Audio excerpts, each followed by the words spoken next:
이전에 뉴스 정면 승부 1부 시작합니다. 오늘의 주요 뉴스죠. 뉴스 인앤아웃 정리하는 순서입니다.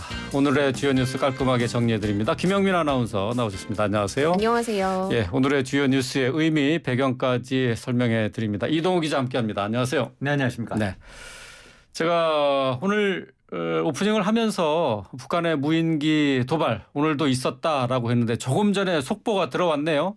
이 무인기가 들어온 게 아니라 셋대라고요? 그렇습니다. 셋대입니다. 27일 오후 강화군 지역에 지금 북한 무인기로 추정되는 항적이 포착이 됐다는 네. 보도가 오늘 오후에 계속 그렇죠. 있었는데요. 이제 군 당국이 현장에 출동을 해서 확인을 한 결과 셋대로 확인이 됐다. 이렇게 지금 보도가 들어왔습니다. 그래서 어제 지금 북한 무인기 5대가 우리 영공에 침입을 했기 때문에 어제와 비슷한 군 전력이 이제 다 동원이 됐는데 군용기가 20대가 동원이 돼서 확인을 했지만 이제 결과적으로는 셋대로 확인이 됐다고 합니다. 해프닝이 됐습니다만 어쨌든 어제 북한 무인기가 관찰이 되는데 우리 군이 적절히 대응했느냐 하는 얘기가 나오고 있습니다. 제대로 좀 뭐 격추는 하지 못했던 거죠? 네, 그렇습니다. 일단은 북한 무인기가 우리 영공을 침범한 게 2017년 이후 5년 만인데 북한 무인기 5대가 우리 영공을 침범해서 김포, 파주, 강화도 상공을 비행하다가 되돌아갔고 그중에 한 대는 서울의 북부 상공까지 침입을 했습니다. 인천과 김포공항의 비행기 이착륙이 일시적으로 중단되기도 했고요.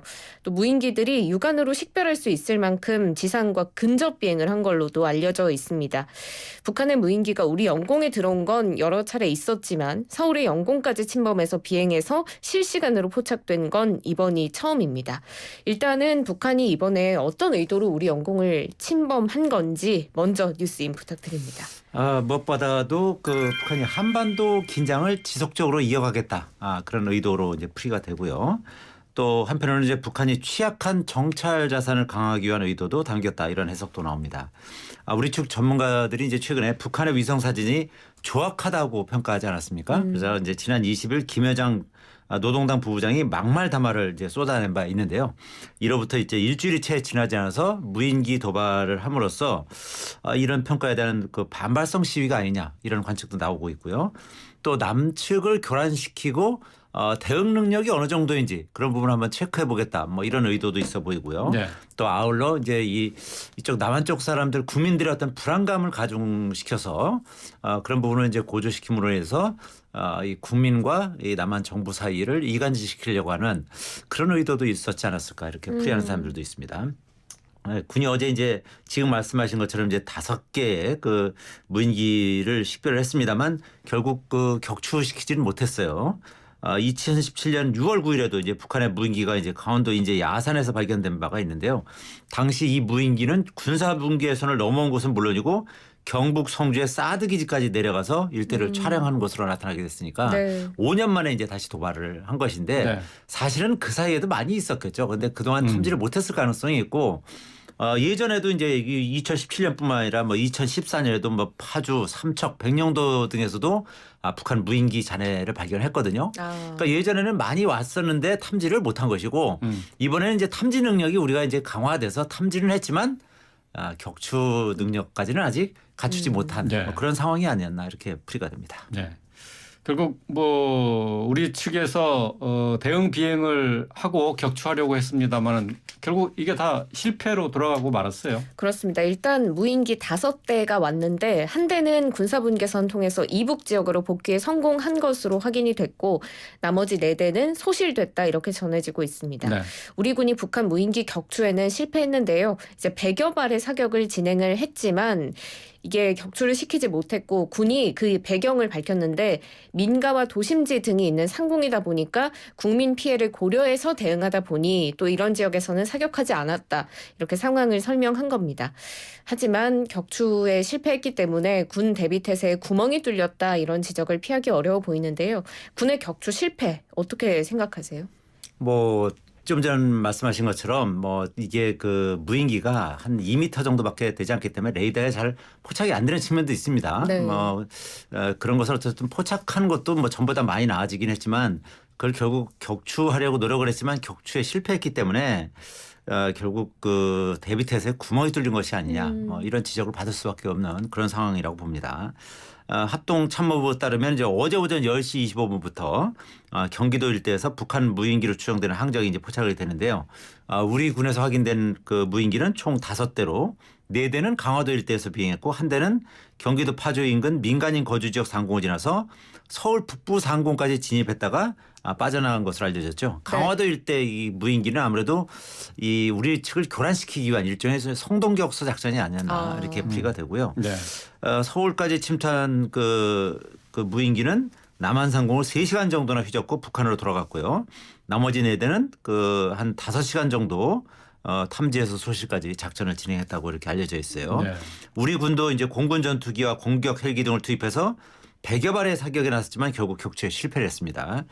이 사격은 헬기에서 20mm 이제 기관총으로 이제 발사를 했는데 대부분 무인기를 직접 육안으로 보고 겨냥한 것이 아니라 레이더 상에서 그 발사를 했다고 그래요. 그러니까 또 레이더에서 이제 항적을 포착됐다가 아까 말씀한 것처럼 포착이 됐다가 또 사라졌다가 뭐 이런 과정을 계속 반복했다는 거거든요. 그러다 네. 보니까 제대로 맞추기가 쉽지 않았다는 거죠.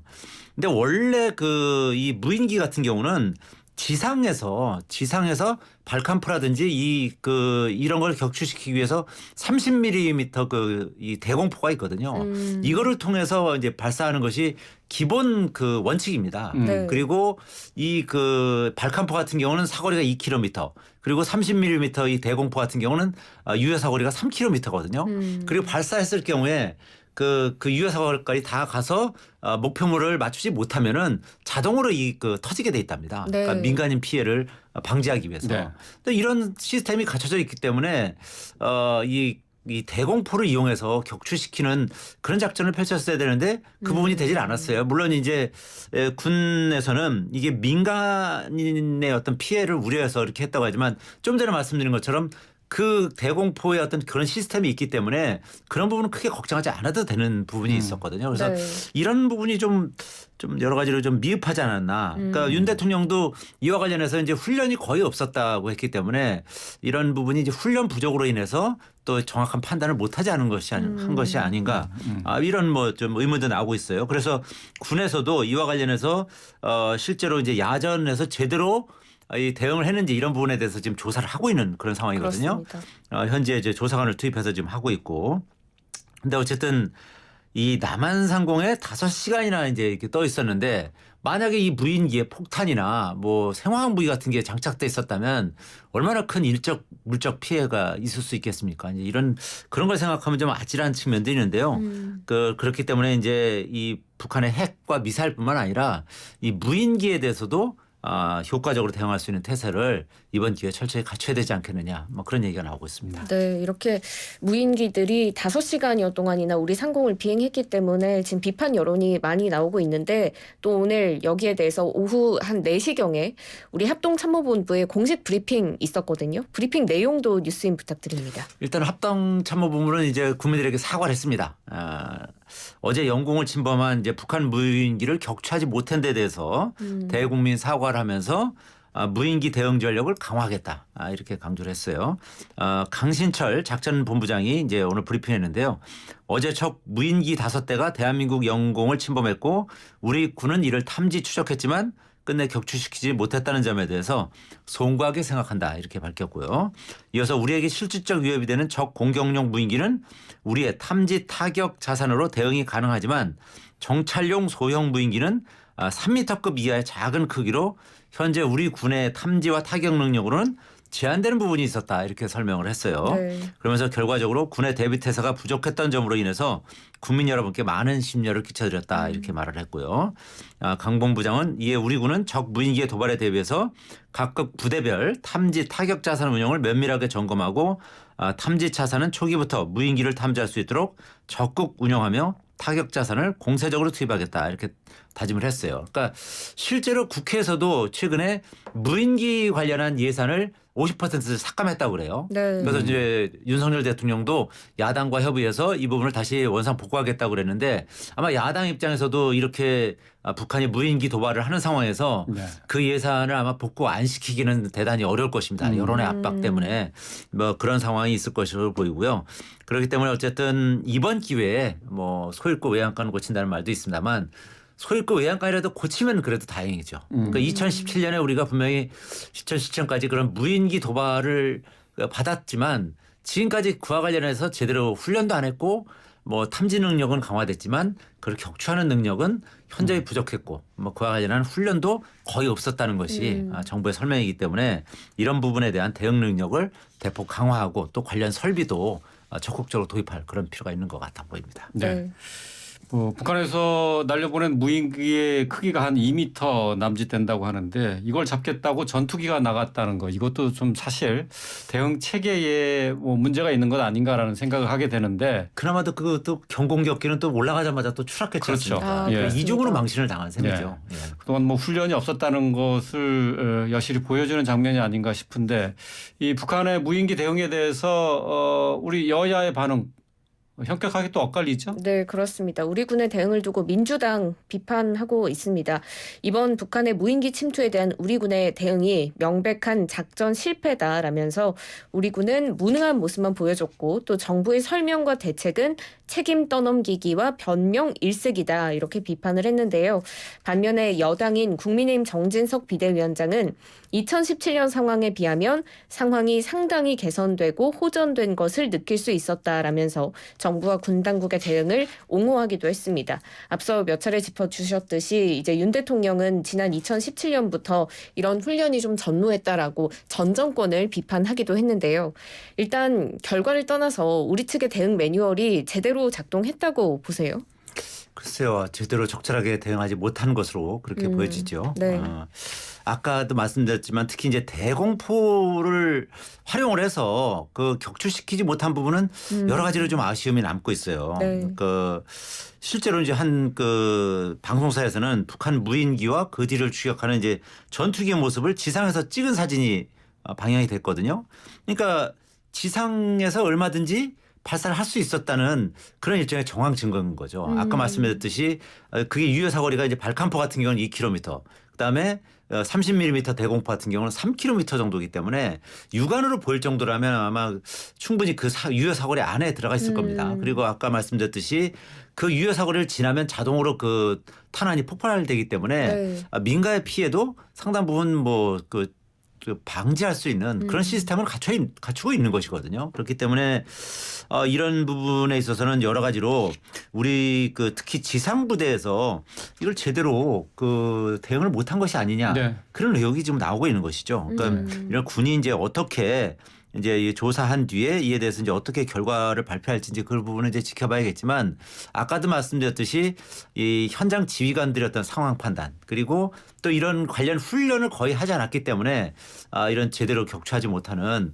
그런 불상사가 이러지 않았나 그렇게 이제 풀이가 되고요. 어쨌든 군 같은 경우는 또 이와 관련해서 또 이 일종의 이제 이에는 이 뭐 이런 식으로 북한 지역에도 우리 이제 무인기를 진입을 시켰다고 그래요. 군사분계선 안으로. 그런데 그렇지만 이제 너무 깊숙이 들어가지는 않고 그 상응하는 거리만큼 북한이 우리 지역에 침범한 거리만큼 이제 침범을 우리도 이제 했는데 근데 북한도 이에 대해서 별로 뭐 대응을 못 했다는 겁니다. 네. 그러니까 마치 우리와 비슷하게 북한도 이런 걸 무인기를 탐지하고 그걸 격추시키는 능력은 거의 북한도 없지 않은가 그런 뭐 얘기도 나오고 있고요.